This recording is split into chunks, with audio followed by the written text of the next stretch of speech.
दोस्तों यहाँ पे पहला क्वेश्चन है। इस क्वेश्चन पे क्या बोला गया है, मानव शरीर में रक्त का थक्का नहीं बनने का प्रमुख कारण क्या है। तो दोस्तों मैं आपको बता दूं किसकी उपस्थिति के कारण रक्त का थक्का नहीं बनता है। मैं आपको बता दूं इसका करेक्ट आंसर रहेगा हेपेरिन की उपस्थिति के कारण मानव शरीर पे रक्त का थक्का नहीं बनता है। किसकी उपस्थिति के कारण दोस्तों, हेपेरिन की उपस्थिति के कारण रक्त का थक्का नहीं बनता है। तो आप सब लोग इसे याद रखिएगा, मैं यहाँ पे लिख भी दिया हूँ। अब नेक्स्ट क्वेश्चन है, हाइड्रोजन बम किसके द्वारा विकसित किया गया था। तो आप सभी लोग बताएं। इस क्वेश्चन को मैंने आपके साथ कई बार डिस्कस किया हुआ है। तो इसका करेक्ट आंसर रहेगा हाइड्रोजन बम का आविष्कार एडवर्ड टेलर ने किया था। किसने किया था दोस्तों, एडवर्ड टेलर ने हाइड्रोजन बम का आविष्कार किया था। तो मैं यहाँ पे लिख भी दिया हूँ, आप सब लोग इसे नोट कर लीजिए। नेक्स्ट क्वेश्चन है, स्पार्टन वेब ब्राउज़र का विकास, यहाँ पे क्या बोला है, स्पार्टन वेब ब्राउज़र का विकास माइक्रोसॉफ्ट ने किस वेब ब्राउज़र के प्रतिस्थापन के लिए बनाया था। एक बार इस क्वेश्चन को मैं फिर से रिपीट करता हूँ। यहाँ पे क्या बोला है, स्पार्टन वेब ब्राउज़र का विकास माइक्रोसॉफ्ट ने किस वेब ब्राउज़र के प्रतिस्थापन करने के लिए बनाया था। तो आपको बताना है, थोड़ा सा कठिन क्वेश्चन है। तो मैं आपको बता दूँ, इंटरनेट एक्सप्लोरर को प्रतिस्थापन करने के लिए स्पार्टन वेब ब्राउज़र का आविष्कार माइक्रोसॉफ्ट ने किया था। तो मैं यहाँ पे लिख देता हूँ, इसका करेक्ट आंसर क्या रहेगा। इसका करेक्ट आंसर रहेगा इंटरनेट एक्सप्लोरर। ठीक है ना। तो आप सभी लोग इसे नोट कर लीजिए, मैं यहाँ पे लिख देता हूँ इंटरनेट एक्सप्लोरर। आप सभी लोगों ने देखा भी होगा, ठीक है ना। तो इंटरनेट एक्सप्लोरर इसका करेक्ट आंसर रहेगा। अब नेक्स्ट क्वेश्चन है, डाटा प्रोसेस करने के लिए कंप्यूटर किस भाषा का उपयोग करता है। तो आप सभी लोग को बताना है दोस्तों, इसका करेक्ट आंसर क्या होगा। तो दोस्तों इसका करेक्ट आंसर रहेगा, डाटा प्रोसेस करने के लिए कंप्यूटर बाइनरी लैंग्वेज का यूज करता है। तो यहाँ पे मैं लिख देता हूँ किस लैंग्वेज का यूज करता है दोस्तों, बाइनरी लैंग्वेज का यूज करता है। अब नेक्स्ट क्वेश्चन है, भविष्य की धातु किसे कहा जाता है। यहाँ पे क्या बोला, भविष्य की धातु किसे कहते हैं। तो भविष्य की धातु दोस्तों किसे कहते हैं, मैंने आपको बताया था टाइटेनियम को भविष्य की धातु कहते हैं।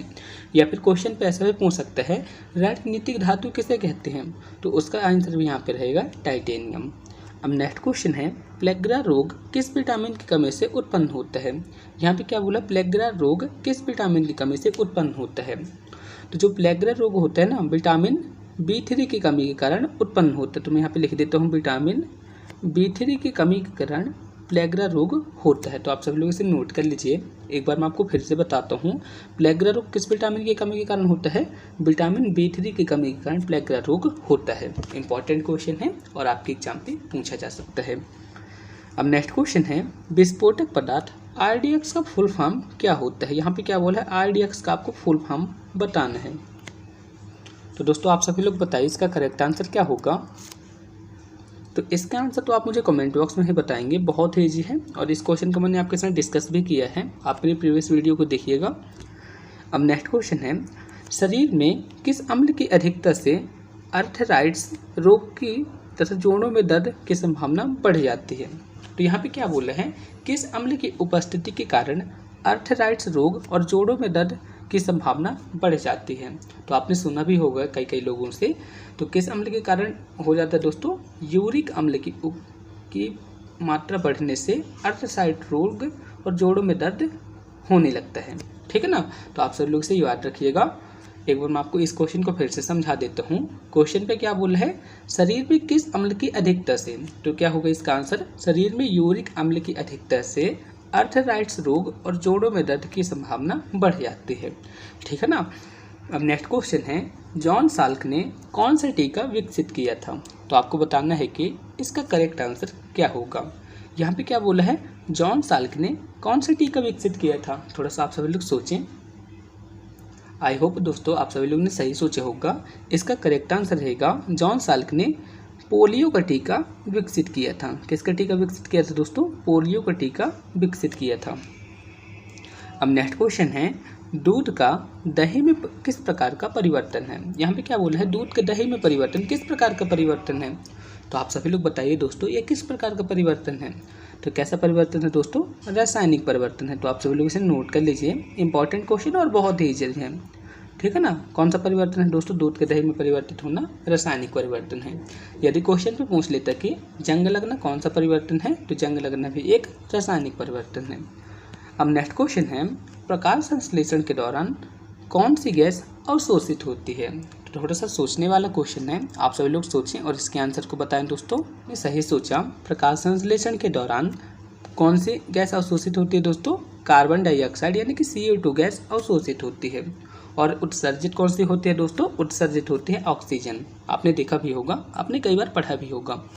अब नेक्स्ट क्वेश्चन है, बल का इंटरनेशनल ऑफ यूनिट्स क्या है? तो यहाँ पे सिंपल वे पे वही बोला है, बल का इंटरनेशनल यूनिट क्या है, यानी कि SI यूनिट क्या है। तो मैं आपको बता दूं, बल का SI यूनिट क्या होती है? न्यूटन होती है, आप सभी लोग को पता है। नेक्स्ट क्वेश्चन है, ल्यूकेमिया किसकी बीमारी है? यहाँ पे क्या बोला है? ल्यूकेमिया किसकी बीमारी है? तो मैं आपको बता दूं, ल्यूकेमिया एक तरह की रक्त की बीमारी है, ठीक है ना, रक्त संचार की बीमारी है। तो आप सब लोग इसे नोट कर लीजिएगा। नेक्स्ट क्वेश्चन है, लेजर द्वारा विकिरित ऊर्जा को मापने के लिए किस उपकरण का उपयोग किया जाता है? यहाँ पे क्या बोला है दोस्तों? लेजर द्वारा विकिरित ऊर्जा को मापने के लिए किस उपकरण का उपयोग किया जाता है? तो आप सभी लोग बताएं दोस्तों। थोड़ा सा कठिन क्वेश्चन है, मैं आपको पहले ही बता दूं। तो इसका करेक्ट आंसर रहेगा थर्मोपाइल लेजर सेंसर का उपयोग किया जाता है। किसका यूज किया जाता है दोस्तों? Thermopile laser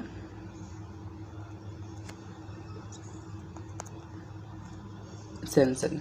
thermopile laser sensor का यूज लेजर द्वारा विकसित ऊर्जा को मापने करने के लिए किया जाता है। तो आप सभी लोग इसे नोट कर लीजिएगा। एक बार मैं इस क्वेश्चन को फिर से रिपीट कर देता हूँ। क्वेश्चन पे क्या बोला है? लेजर द्वारा उत्सर्जित विकिरित ऊर्जा को मापने के लिए किस उपकरण का उपयोग किया जाता है? तो किस उपकरण का उपयोग किया जाता है? थर्मोपाइल लेजर सेंसर का उपयोग किया जाता है। नेक्स्ट क्वेश्चन है, सौरमंडल में ग्रहों की गति किसका उदाहरण है? यहाँ पे क्या बोला है? सौरमंडल पे जो ग्रह होते हैं वो किसकी गति का उदाहरण है? तो किसकी गति का उदाहरण है दोस्तों? कोणीय संवेग संरक्षण की गति का उदाहरण है। तो मैं यहाँ पे लिख देता हूँ। क्वेश्चन पे क्या बोला था? सौरमंडल में ग्रहों की गति किसका उदाहरण है? तो किसका उदाहरण दोस्तों? कोणीय संवेग संरक्षण गति का उदाहरण है। तो आप सभी लोग इसे नोट कर लीजिएगा। इंपॉर्टेंट क्वेश्चन है और बहुत ईजी है और आपके एग्जाम पे पूछा जा सकता है। नेक्स्ट क्वेश्चन है, आप सभी लोग को बताना है दोस्तों, national bureau of plant genetic resources की स्थापना कहाँ पे की गई? इसका आंसर आप मुझे बताइए दोस्तों, क्या होगा? इजी से क्वेश्चन है और आपके एग्जाम पे पूछा भी जा सकता है। तो दोस्तों इसका करेक्ट आंसर रहेगा न्यू दिल्ली पे। यहाँ पे क्या लिख देता हूँ दोस्तों? मैं यहाँ पे लिख देता हूँ, नई दिल्ली पे इसकी स्थापना की गई, ठीक है ना। तो आप सभी लोग इसे नोट कर लीजिए, इंपॉर्टेंट क्वेश्चन है। एक बार मैं इस क्वेश्चन को फिर से रिपीट करता हूँ। क्वेश्चन पे क्या बोला था? National bureau of plant genetics resources की स्थापना कहाँ पे की गई? नई दिल्ली पे की गई थी। अब नेक्स्ट क्वेश्चन है, राष्ट्रीय विज्ञान केंद्र। क्वेश्चन पे क्या बोला है? राष्ट्रीय विज्ञान केंद्र किस शहर पे स्थित है? तो इसका आंसर आप मुझे कमेंट बॉक्स में लिख के बताएंगे। हालांकि मैंने इस क्वेश्चन के आंसर को आपको पहले ही बता दिया है, ठीक है ना। तो राष्ट्रीय विज्ञान केंद्र कहाँ पे स्थित है दोस्तों? नई दिल्ली पे स्थित है।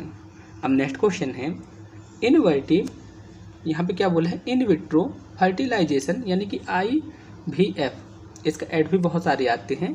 तो आपको बताना है कि इस तकनीकी का आविष्कार किसने किया था? आप सभी लोग बताइए दोस्तों, इसका करेक्ट आंसर क्या होगा? तो दोस्तों मैं आपको बता दूं, यहाँ पे लिख देता हूँ, पैट्रिक सेप्टिटो और रॉबर्ट्स एडवर्ड्स ने इसको तकनीकी का आविष्कार किया था। तो मैं यहाँ पे लिख देता हूँ, IVF का आविष्कार किसने किया था? मैं यहाँ पे लिख के बता देता हूँ, पैट्रिक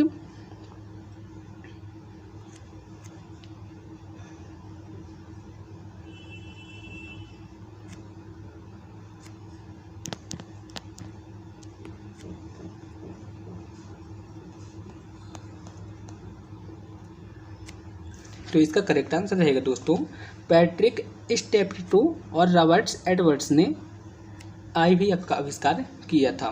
तो आप सभी लोग इसे नोट कर लीजिएगा, इंपॉर्टेंट क्वेश्चन है। एक बार मैं आपको फिर से बता देता हूँ, यहाँ पे क्या बोला है, IVF इसका आविष्कार किसने किया था, तो मैं आपको बता दूं पैट्रिक स्टेपटो रॉबर्ट्स एडवर्ड्स ने IVF इसका आविष्कार किया था। तो आप सभी लोग इसे नोट कर लीजिए, इंपॉर्टेंट क्वेश्चन है, बहुत ही इंपॉर्टेंट है। अब नेक्स्ट क्वेश्चन है, किस प्रकार ऑक्सीकरण को परिभाषित किया जा सकता है। तो ऑक्सीकरण की परिभाषा क्या होती है, वैसे तो 2-3 होती है।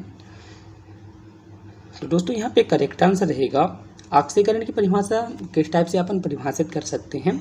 तो यहाँ पे अपन लिख सकते हैं, इलेक्ट्रॉन की हानि होना या फिर इलेक्ट्रॉन का उत्सर्जन ऑक्सीकरण को परिभाषित करता है। वैसे तो इसकी 2-3 परिभाषा है, तो आप अपने हिसाब से इसे देख लीजिए, एग्जाम पे पूछा जा सकता है। नेक्स्ट क्वेश्चन है, बाह्य अंतरिक्ष में जीवन का अध्ययन का नाम क्या है। तो आपको बताना है दोस्तों, बाह्य अंतरिक्ष में जो जीवन का अपन अध्ययन करते हैं उसे अपन क्या कहते हैं। तो इसका करेक्ट आंसर रहेगा दोस्तों एक्सबायोलॉजी, एक्सोबायोलॉजी इसको अपन कहते हैं। मैं यहाँ पे लिख देता हूँ, एक्सोबायोलॉजी अपन कहते हैं। क्वेश्चन पे आप सभी लोग ध्यान से पढ़िए, क्वेश्चन पे क्या बोला था, बाह्य अंतरिक्ष में जीवन के अध्ययन का नाम क्या है।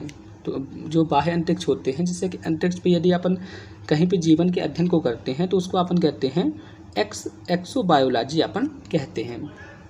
नेक्स्ट क्वेश्चन है, समानता किस एल्युमिनियम लवण का प्रयोग रक्तस्राव को रोकने के लिए किया जाता है। तो आपको बताना है दोस्तों किसका उपयोग किया जाता है। तो इसका करेक्ट आंसर रहेगा पोटाश एलम यानी कि फिटकरी का उपयोग रक्तस्राव को रोकने के लिए किया जाता है। तो आप सभी लोग इसे नोट कर लीजिए, क्वेश्चन पे क्या बोला था, समानता किस एल्युमिनियम लवण का प्रयोग रक्तस्राव को रोकने के लिए किया जाता है।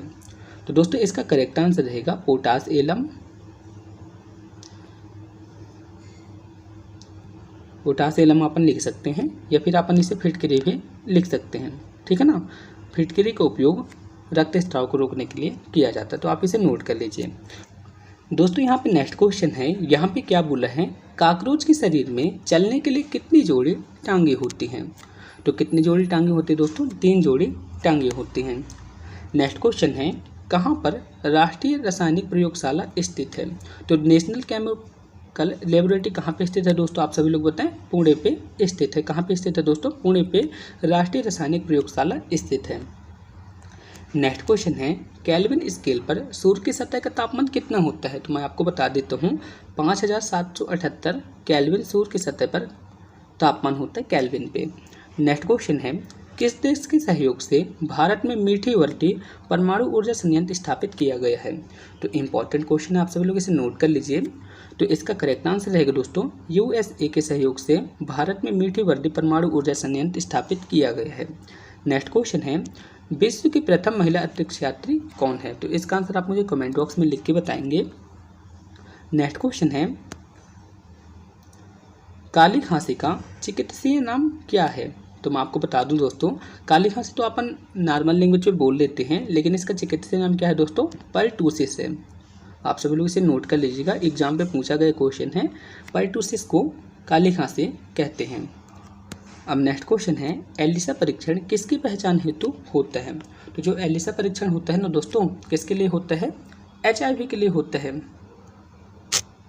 तो आप सभी लोग इसे नोट कर लीजिए, इंपॉर्टेंट क्वेश्चन है। दोस्तों यदि आप चाहते हैं कि मैं रेगुलर आपके लिए इसी तरह की वीडियो लाता रहूं, तो प्लीज़ आप मुझे कमेंट बॉक्स में बताइएगा, मैं आपके लिए इसी तरह की वीडियो लाता रहूँगा। दोस्तों यदि आप इस चैनल पर पहली बार आए हैं तो प्लीज़ चैनल को सब्सक्राइब करें, वीडियो को लाइक करें और अपने दोस्तों में भी शेयर करें। तो फिर मिलते हैं दोस्तों नेक्स्ट वीडियो पे, तब तक के लिए जय हिंद, जय भारत।